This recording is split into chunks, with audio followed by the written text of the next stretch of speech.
सुप्रभात बच्चों। आज हम हिंदी निहारिका पुस्तक से पाठ 4 शीर्षक है एक पत्र पुत्र के नाम पाठ का अध्ययन करेंगे। तो सबसे पहले हम इस पाठ के शब्दों का अर्थ समझते हैं। कर्तव्य, कर्तव्य का अर्थ होता है फर्ज, जो हमारा फर्ज है ना। तो कर्तव्य का अर्थ क्या हुआ? फर्ज। असंतोष अर्थात अप्रसन्नता। बोध, बोध शब्द का अर्थ होता है ज्ञान। कृत्रिम अर्थात बनावटी। संग्रह एकत्र करना, जमा करना, है ना। सुव्यवस्थित अर्थात सुसंगठित, सही तरीके से जमाया हुआ। रुचि अर्थात अनुराग या प्रेम। चित्त, चित्त का अर्थ होता है मन। चेष्टा अर्थात प्रयास। नियमितता अर्थात नियमित रूप से, रोजाना, है ना। नियमितता का अर्थ क्या हुआ? नियमित रूप से। तो चलिए आगे हम पाठ को समझते हैं। पाठ का विषय है प्रस्तुत अध्याय गांधी जी द्वारा जेल से अपने पुत्र को लिखा गया एक पत्र है, जिसमें उन्होंने बच्चों को परिवार के प्रति अपनी जिम्मेदारी निभाने, जीवन में सत्य व अहिंसा का अनुसरण करने एवं अपना चरित्र निर्माण करने के लिए प्रेरित किया है। तो बच्चों, इस पाठ में एक पत्र पुत्र के नाम, यह एक पत्र है जो महात्मा गांधी ने जेल में रहकर अपने पुत्र के पास लिखा था। और उस पत्र में क्या था? अपनी जिम्मेदारियां निभाने के लिए, जीवन में सत्य लाने के लिए और अहिंसा का अनुसरण करने के लिए और अपना चरित्र निर्माण करने की प्रेरणा या उससे संबंधित बातों को लिखा गया था। तो महात्मा गांधी जेल में थे। आपको पता है कि महात्मा गांधी राष्ट्रपिता हैं, जिसे हम बापू के नाम से भी जानते हैं। और इनका जन्म 2 अक्टूबर 1869 ईस्वी में पोरबंदर में हुआ। और इन्होंने हमारे देश की आज़ादी के लिए बहुत ही संघर्ष किया। इनके ही प्रयास से आज हमारा देश स्वतंत्र हुआ। तो स्वतंत्रता के पहले जब आज़ादी के लिए लड़ाई चल रही थी, तो इस दौरान वे कई बार जेल गए और जेल में ही उन्होंने अपने पुत्र को एक पत्र लिखा। जैसे अगर घर का जो पिता है, अगर वो जेल चला जाए तो घर की जो जिम्मेदारियां होती हैं वो उसके माँ और जो उसके घर में जो पुत्र पुत्रियां हैं उस पर आ जाता है। तो पिता क्या करता है? उन जिम्मेदारियों को लिखकर बता रहा है। तो इसी प्रकार से महात्मा गांधी जी भी जब जेल में थे तो अपने पुत्र को एक पत्र लिखते हैं, जिसमें उसकी जिम्मेवारियों और जीवन में सत्य स्थापित करने के लिए, अनुराग रखने के लिए और अपना चरित्र निर्माण, अपना उसका व्यवहार कैसा होना चाहिए, उसका भविष्य और आगे अच्छा कैसे बनेगा, इससे संबंधित बातों को लिखकर एक पत्र भेजते हैं, लिखते हैं। क्या लिखते हैं? यह पत्र महात्मा गांधी जी ने जेल से अपने पुत्र को लिखा था। लिखते हैं, प्रिय पुत्र, प्रत्येक माँ एक पत्र लिखने और एक पत्र आने का अधिकार मुझे मिला है। अब मैं पत्र लिखूं किसे? मिस्टर रीच का, मिस्टर पोलक का। और तुम्हारा ख्याल मुझे बारी बारी से आता था, लेकिन इस समय तुम्हारा ही ध्यान मुझे बराबर आ रहा है। तो महात्मा गांधी जी जब जेल में थे तो वे अपने पुत्र को पत्र लिखते हैं। सबसे पहले अपने पुत्र को लिखते समय ऊपर में हम क्या लिखते हैं? संबोधन वाले शब्द लिखते हैं ना, प्रिय पुत्र। इसके बाद में वह लिखते हैं कि मुझे जेल में एक अधिकार मिला है कि मैं एक माह में एक पत्र लिख सकता हूँ। और यह पत्र मैं किसे लिखूँ? वह सोच रहा है कि मिस्टर रीच को लिखूँ, मिस्टर पोलक को लिखूँ। इस प्रकार से उनके मन में ख्याल आ रहा है, लेकिन इनके बीच में पत्र लिखने का ध्यान उसे अपने पुत्र के पास आता है। वे कहते हैं कि मुझे पत्र लिखते समय तुम्हारा ध्यान आ गया, मेरे बारे में तुम जरा भी चिंता मत करना। विशेष कुछ कहने का अधिकार मुझे नहीं है। मैं पूर्ण रूप से शांति में हूँ। आशा है कि बा अच्छी हो गई होंगी। मुझे मालूम है कि तुम्हारे कुछ पत्र यहाँ आए हैं, लेकिन वे मुझे नहीं दिए गए। फिर भी डिप्टी गवर्नर की उदारता से मुझे मालूम हुआ कि बा का स्वास्थ्य सुधर रहा है। क्या वे फिर से चलने फिरने लगी? बा और तुम लोग सवेरे दूध के साथ साबूदाना बराबर ले रहे होंगे। तो इस प्रकार से महात्मा गांधी जी जब जेल में थे तो वे अपने पुत्र को पत्र लिखते हैं और पत्र में कहते हैं कि मुझे एक अधिकार मिला है कि महीने में एक पत्र मैं किसी को लिख सकता हूँ, तो तुम्हारा ध्यान आता है और मैं तुम्हें यह पत्र लिख रहा हूँ। तो पत्र में कहते हैं कि तुम मेरी चिंता मत करना, मैं यहाँ अच्छे से हूँ, बस तुम बताओ कि बा अच्छी है। बा किसे कहा गया? माँ को, है ना। तो माँ तुम्हारी कैसी है? अच्छी है। मुझे पता है कि तुमने कोई पत्र लिखा है, लेकिन कई पत्र लिखे हैं, लेकिन मुझे कोई पत्र नहीं मिला है। लेकिन जो वहाँ का जो डिप्टी गवर्नर था, उसकी उदारता अर्थात उसकी दया जो आ गई, तो उसकी उदारता की वजह से मुझे यह मालूम चला कि बा की जो स्वास्थ्य है वो पहले से सुधर रहा है। और अब कुछ तुम्हारे बारे में कहना चाहूँगा। तुम कैसे हो? तुम पर जो जिम्मेदारी मैंने डाली है, तुम उसके पूरी तरह योग्य हो और तुम उसे खुशी खुशी निभा रहे होंगे। मुझे ऐसी आशा है। मैं जानता हूँ कि तुम्हें अपनी शिक्षा के प्रति असंतोष है। जेल में मैंने यहाँ खूब पढ़ा है, इससे मैं यह समझता हूँ कि केवल अक्षर ज्ञान ही सच्ची शिक्षा नहीं है। सच्ची शिक्षा तो चरित्र निर्माण और कर्तव्य का बोध कराता है। वे आगे लिखते हैं, कहते हैं कि बात तो ठीक होंगी और तुम सब क्या करना? दूध के साथ साबूदाना सुबह जरूर लेना। और आगे कहते हैं कि मैं आगे और क्या कहूँ, तुम पर मैंने जो जिम्मेदारियाँ छोड़ दी थी वह बखूबी तुम निभा रहे होंगे। जब वह घर से जेल आ रहे होंगे तो अपने परिवार के प्रति अपने बच्चों को कुछ समझा बुझा कर आए होंगे। तो वही कह रहे हैं कि मैंने जो तुम्हारे ऊपर जो जिम्मेदारियाँ दी हैं वह तुम भली भांति अच्छे से निभा रहे होगे।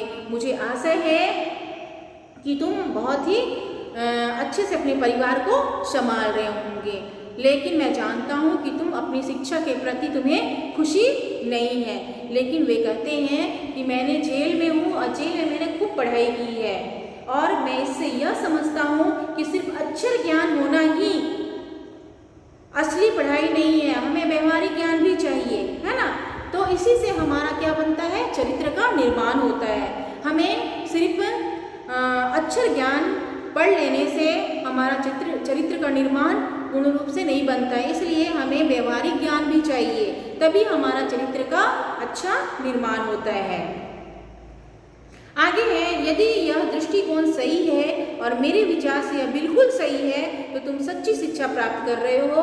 आजकल तुम्हें अपनी बीमार माँ की सेवा का अवसर मिला है। रामदास और देवदास को भी तुम संभाल रहे हो। तो रामदास और देवदास भी उसके भाई हैं और जो महात्मा गांधी जी कह रहे हैं कि इस प्रकार से अगर तुम्हें जो मौका मिला है अपनी माँ का स्वास्थ्य को में मदद करने के लिए, तो तुम एक अपना चरित्र का निर्माण कर रहे हो, माँ बाप की सेवा भी करना जरूरी है। तो इस प्रकार से तुम रामदास और देवदास को भी तुम संभाल रहे हो। यदि यह काम तुम अच्छी तरह और खुशी खुशी कर रहे हो तो तुम्हारी आधी शिक्षा इसी के द्वारा ही पूरी हो जाती है। जब जेल चले गए तो उसके बेटे पे जिम्मेदारियों का बोझ आ गया, है ना। वह उसकी शिक्षा में बाधा आने लग गया, क्योंकि घर की भी जिम्मेदारियाँ उसके ऊपर में थी। उसकी माँ बीमार हो रही थी, घर में और भी भाई बहन थे। तो इस प्रकार से गांधी जी उन्हें समझाते हैं कि तुम अगर अपने परिवार में अपनी माँ की सेवा कर रहे हो, भाई बहनों की सेवा कर रहे हो, उनका ख्याल रख रहे हो, तो यह भी एक अच्छी शिक्षा है। इससे तुम्हारा चरित्र का निर्माण होता है, व्यवहारिक ज्ञान तुम्हें मिल रहा है। जरूरी नहीं है कि अक्षर ज्ञान ही तुम्हें सच्ची शिक्षा दे। आगे है, एक बात मैं और कहना चाहता हूँ कि आमोद प्रमोद एक निश्चित आयु तक ही शोभा देते हैं। 12 वर्ष की आयु के बाद बच्चों में जिम्मेदारी और कर्तव्य का भाव होना चाहिए। उन्हें अपने आचार विचार में सत्य और अहिंसा के प्रयोग की चेष्टा करनी चाहिए। तो महात्मा गांधी जी अपने पुत्र को चरित्र निर्माण की बात को समझाते हैं, कहते हैं कि तुम अपने घर में अपनी माँ भाइयों की सेवा कर रहे हो तो इससे तुम्हारा चरित्र निर्माण हो रहा है। सिर्फ अक्षर ज्ञान होने से वह ज्ञानी नहीं बन जाता है। अक्षर ज्ञान के साथ में उसे व्यवहारिक ज्ञान भी चाहिए, जिससे उसका चरित्र का निर्माण और अच्छे से हो जाता है। आगे है, एक बात मैं और कहना चाहता हूँ कि आमोद प्रमोद एक निश्चित आयु तक ही शोभा देता है। मतलब खेल कूद, हंसी खुशी, ये हंसी मजाक, ये सभी जो है एक उम्र तक ही शोभा देता है। आप मान लो हमेशा खेलते कूदते रहोगे, हंसी मजाक करते रहोगे तो यह हमेशा आपको शोभा नहीं देगा। तो 12 वर्ष की आयु के बाद बच्चों में क्या आ जाती है, जिम्मेदारियां आ जाती है, कर्तव्य का बोध होना चाहिए, उन्हें अपने आचार विचार, अपनी सोच पे, है ना, रहन सहन पे सत्य और अहिंसा के प्रयोग की चेष्टा करनी चाहिए। तो इन सभी चीज़ों पे हमें क्या करना चाहिए, सत्य और अहिंसा का प्रयोग करना चाहिए।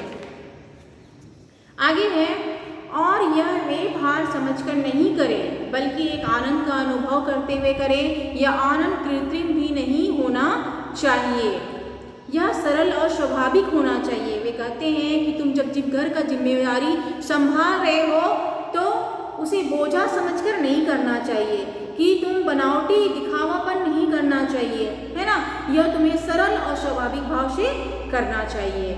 आगे है, मैं जब तुमसे काफ़ी छोटा था तो मुझे स्वयं अपने पिताजी की सेवा करने में बहुत आनंद मिलता था। 12 वर्ष की आयु के बाद आमोद प्रमोद का बहुत ही कम बल्कि नहीं के समान ही अवसर मुझे मिला। वे कहते हैं कि जब तुम घर की सेवा कर रहे हो, अपने माता पिता, अपने माँ भाइयों की सेवा कर रहे हो तो तुम खुशी खुशी करो, मन पे बोझा लेके दिखावा करके इस तरह से तुम नहीं करो। क्योंकि मैं भी जब छोटा था तो मैं अपने पिता की सेवा करने का मुझे मौका मिला था और मुझे बहुत आनंद आता था, बहुत खुशी होती थी। और 12 वर्ष की आयु के बाद उसे खेलने कूदने और इस तरह का कोई भी अवसर नहीं मिला। आगे यह संसार में 3 बातें बड़ी महत्वपूर्ण हैं। कौन कौन सी? इनको प्राप्त कर तुम संसार के किसी भी कोने में जाओगे तो वहाँ अपना निर्वाह कर सकोगे। महात्मा गांधी जी आगे अपने पुत्र को पत्र लिखते हुए समझा रहे हैं कि संसार में 3 बातें बड़ी महत्वपूर्ण हैं। इसको अगर तुम प्राप्त कर लोगे तो कहीं किसी संसार के किसी भी कोने में चले जाओगे, तुम वहाँ पर रह सकते हो, अपना जीवन निर्वाह कर सकते हो, है ना। ये 3 बातें हैं, अपनी आत्मा का, अपने आप का और ईश्वर का सच्चा ज्ञान प्राप्त करना। क्या कौन कौन सी बातें हैं? अपनी आत्मा का मतलब खुद को समझना, अपने आप का और ईश्वर का सच्चा ज्ञान प्राप्त करना। ये करके हम संसार के किसी भी कोने में हम अपना जीवन निर्वाह कर सकते हैं। इसका अर्थ क्या है? देखिए, इसका अर्थ यह नहीं कि तुम्हें अक्षर ज्ञान नहीं मिलेगा, वह तो मिलेगा ही, लेकिन तुम उसी की चिंता करो, यह मैं नहीं चाहता। इसके लिए तुम्हारे पास अभी बहुत समय है। अक्षर ज्ञान तो इसलिए होता है कि जो कुछ तुम्हें मिला है उसे तुम दूसरों को दे सको। अक्षर ज्ञान किस लिए होता है? कि तुम्हें जो मिला वो दूसरों को तुम सिखा सको, है ना। आगे है, इतना और याद रखना कि अब से हमें गरीबों में रहना है। जितना अधिक मैं विचार करता हूँ उतना ही अधिक मुझे लगता है कि गरीबी में ही सुख है। अमीरों की तुलना में गरीब अधिक सुखी हैं। आगे वो पत्र में अपने पुत्र को समझाते हैं कि हमें गरीबी में रहना है और मैं अपने विचार से विचार करता हूँ कि जितना सुख गरीबी में है उतना अमीरी में नहीं है।